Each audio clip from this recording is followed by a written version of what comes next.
Hi everybody, it's great to be back. We're continuing our lessons on Pinei Halacha, the laws of Shabbat. We had a break over Passover and now the time has come to get back to the laws of Shabbat. We were up to lesson number 26. We're now going to begin talking about Shabbat times. We're starting a new topic. And of course we know how Shabbat is dependent on time because we have to know when Shabbat begins and when Shabbat ends. During that time frame, we are prohibited to do a lot of things, and it's therefore vital for our Shabbat observance to know exactly how to define the beginning and end of the Shabbat.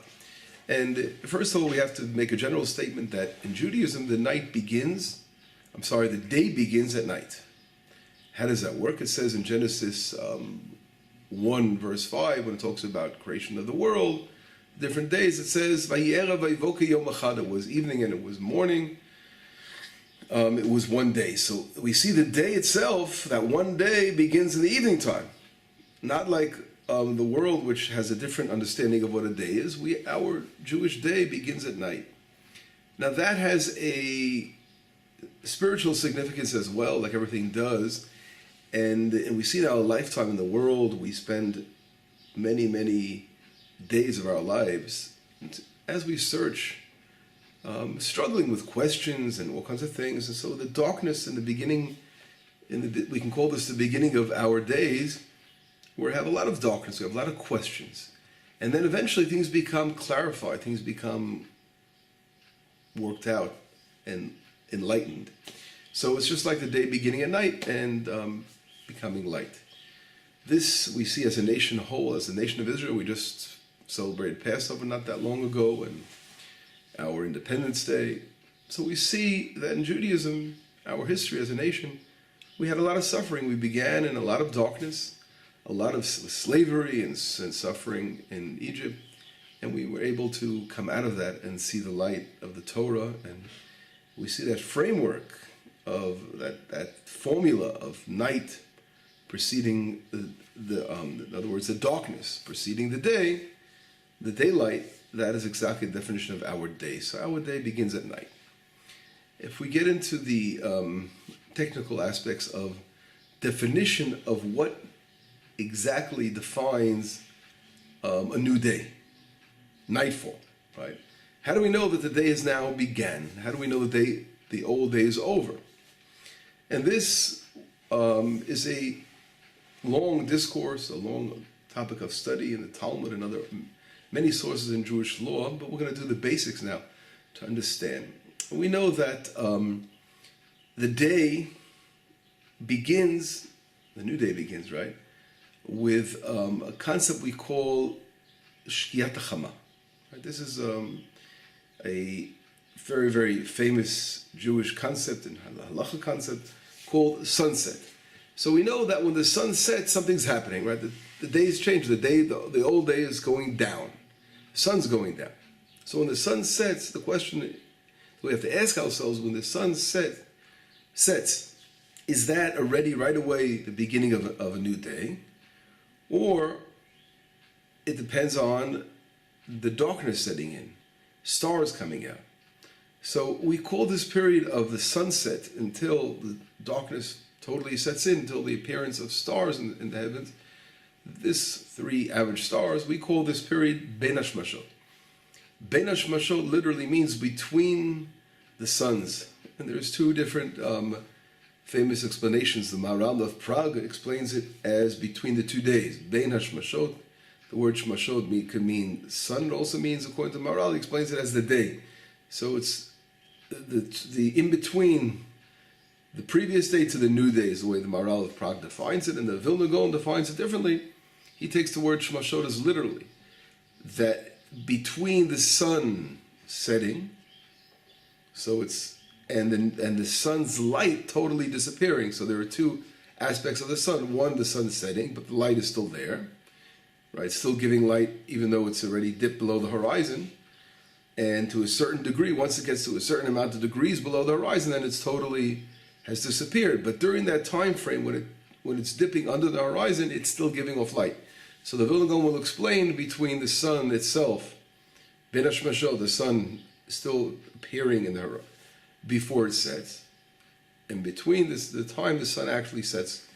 So that's how he defines Ben Mashot. So during this time period of Ben Mashot, we have something called in Hebrew a safek. A safek is a doubt. We're not sure if this time, how to define light. I'm sorry, how do we define day, right? The old day and the new day. So it's not sure whether the day is dependent on the sun setting or depending upon the stars coming out. And that question is something that we have no 100% answer to, how to define day. So we have to do what we always do in Judaism. We have a doubt of how to define the day. We go according to the stringency. We take already that time frame which is in doubt as if a new day has set in already. If it involves certain stringencies, when related to Shabbat, of course it does, because the minute, the time frame where we already have a doubt, it could possibly be the new day already, so that means Shabbat started, so we have to stop doing work. And we take Shabbat in. So that is really the discussion we're going to do now. We're going to show you different opinions that relate to this time period. Okay, we have an expression called in Hebrew, Safek Doraita Lechumra. When there is a doubt, we have to go to the stringent side. Now, what is the difference of opinion regarding Ben Mashot? Ben Mashot, again, is this twilight period, as we mentioned before. The Talmud in Shabbat, brought down in Lamed Dalet and Lamed Hey, 34 and 35, brings down the opinions of different Tanaim in relationship to the Ben Mashot, to the twilight period. Rabbi Yehuda, he holds that Ben Mashot is a time when the sun sets until the redness on the western side gives way to a silver appearance. So if you ever look and you pay attention to the west, and you're looking as the sun is setting, and you're looking at the west, so even though the sun is below the horizon already, it still sort of has this redness, right? It gives off this red color until it really dips further below, and then it begins to give way to a silvery kind of color, and then until finally it becomes black. So that silver, he's saying that the Ben Mashot period ends when you have that silver color appearing. That's Shitat Rabbi Yehuda. So it begins when between the sun dipping below the horizon, until the silver appearance begins to set in. So that period, whatever it is, how many minutes we're going to discuss in a moment, how much time that is. That is Ben Mashot. That time is we're entering a doubt period. Now we see why it's so important is, if we said before, we have to take stringency and say, okay, the minute we enter Ben Mashot, we begin the Shabbat.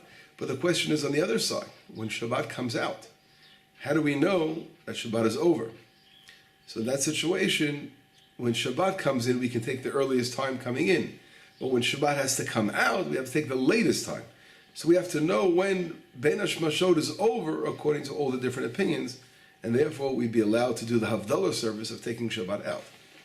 So this again, as I mentioned, is the opinion of Rabbi Yehuda. And then if we go on, the Talmud talks about Rabbi Yossi. Rabbi Yossi says that it is like the blink of the eye. This comes in, that goes out. So he's saying, according to Rabbi Yossi, Ben Mashot is the blink of the eye, a very quick time. So obviously they're not talking about the same time, right? He's talking about a different frame on that spectrum of sunset. So what does Rabbi Yossi have to be talking about? He obviously is talking about a time later than Rabbi Yehuda.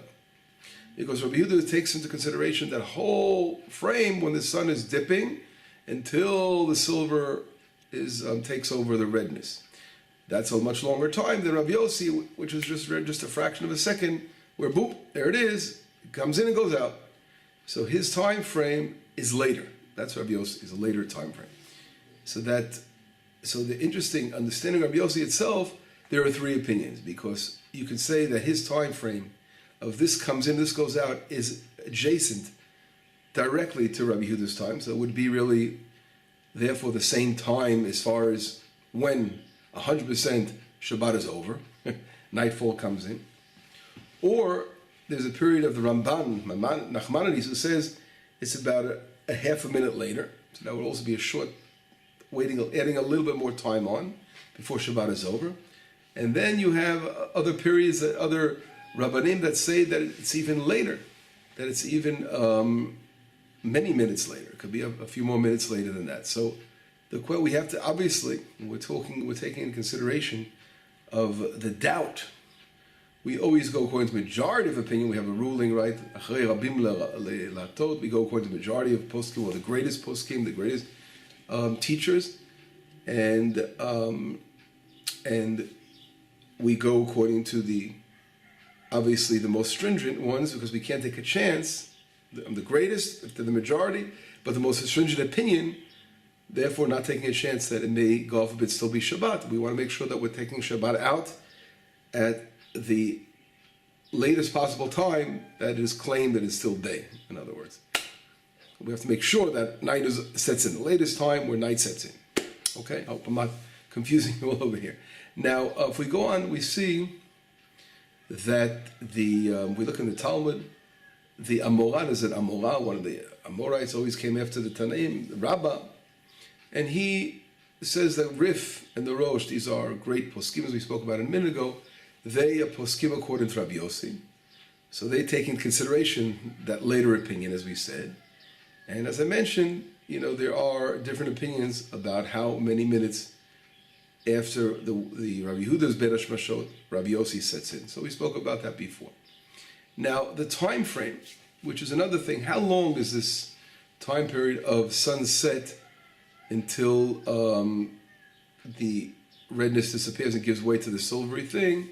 So there is an opinion that it takes the time it takes a person to go shloshet revah mil, 3/4 of a mil. A mil is like a kilometer. So the time it takes a person to walk that amount of time, shloshet revah mil is the time of Ben Hashmashot.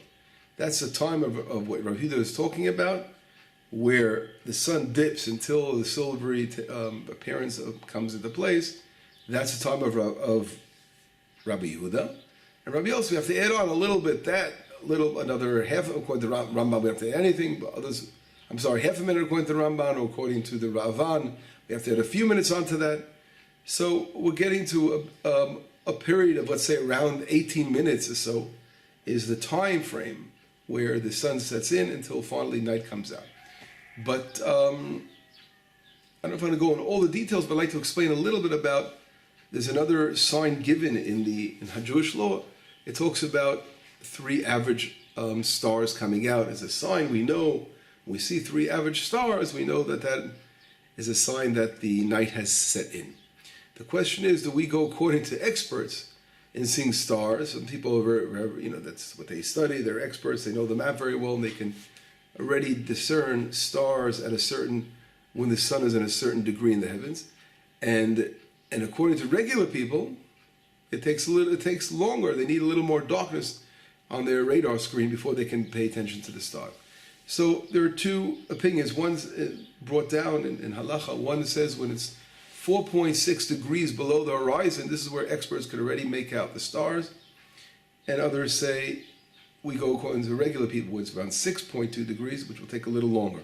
So again, these 2 explanations about how far the sun has dipped below the horizon has to do with, again, defining nightfall. Either we consider as regular people, or those we go according to the experts.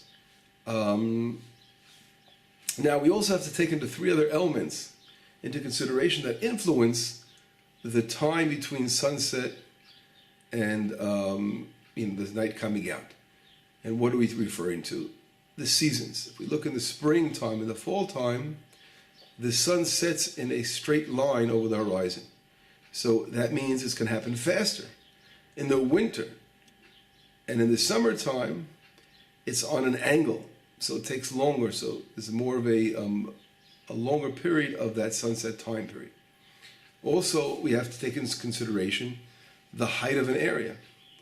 The higher the place is, the longer they're going to see the sunset dip below the horizon. So a place like Itamar, we have our highest peaks are close to 900 meters, 3,000 feet. So obviously our sunset on Itmar area will take longer than someone who's sitting really low down, and they're not going to be able to see the sun reaching the horizon as well. So that is another factor that we have to take in consideration. A third factor has to do with, as you mentioned, the height and what other things we should take in consideration. I think those two factors for now we'll mention. We also should mention that I didn't mention the equator. If a person lives in an area closer to the equator, so the sun, the closer a person is to the equator, the shorter time between sunset and nightfall. Right? If they go to the poles, on the other hand, it's going to be a much longer time between the sunset and nightfall. Sometimes it can be days. We can take months, as we know, at certain places, until finally the night comes out. So we discussed three factors. We discussed the height, how far are you above, how far are you up there in the heavens over there, if you're on a high mountaintop, if you are your geographic location, where you're located to, and of course the season that we're in, the different seasons that we're in. Certain seasons it goes faster, certain seasons we mentioned, the summer and the winter, it's longer. That depends on the angle of the sun. Those considerations also have to be taken into consideration. But anyway, nevertheless, we're talking about around, it could be anywhere, I mentioned, from like 18, 19 minutes. It can be through a half an hour in different times of year, the period of time between sunrise and sunset. So that whole time would be that Bein Hashmashot time, would be that uncertainty time period, which we'd have to already take consideration that the Shabbat has began, and before we take Shabbat out, we would have to wait until that period is totally over. So it could be waiting a half an hour, sometimes between sunrise and sunset. I'm not going to get into details of all the different places, because every place is a little different if you pay attention to your calendars. And here I wanted just to whet your appetite to study more, because here this area is a lot of very scientifically worked out in a book there are 2 volumes called Zmanim Balachat, Times in Jewish Law, which I recommend those who are scholarly and want to have time to sit down and study them. They're great books. They really develop this whole concept of 2 volumes that talk all about these laws in great detail. But for our concern now, we have to understand these concepts basically to know why are we so strict with it regarding the sunset and doing work at that time period.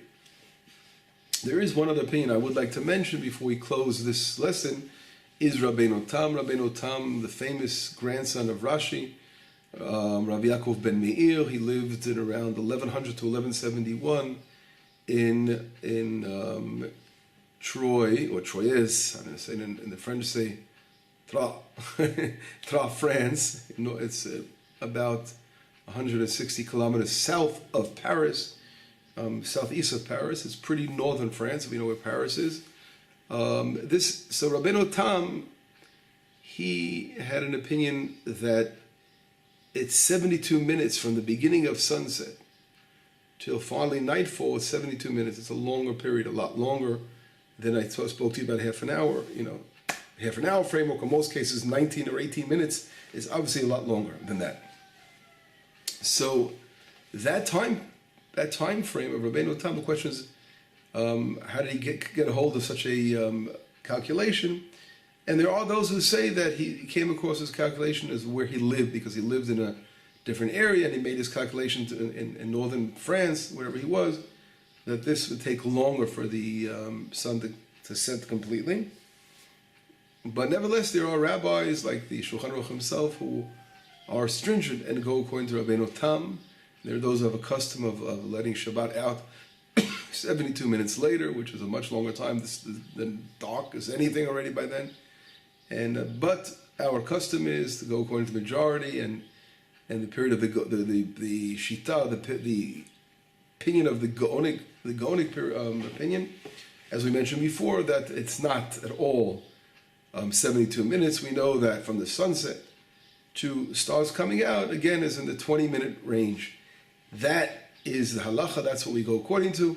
If someone wants to be strict, then they have those who want to take upon themselves even a stringency, and they do Rabbeinu Tam. But in reality, halacha is not that way, and we rule like the Gonim, that again, as I mentioned, it changes a little bit, it varies, but we're in the period between 18 minutes and 25 minutes, really. That's really the major thing. Other countries can be a little longer, we know for sure, but everyone has the calendars to pay attention to.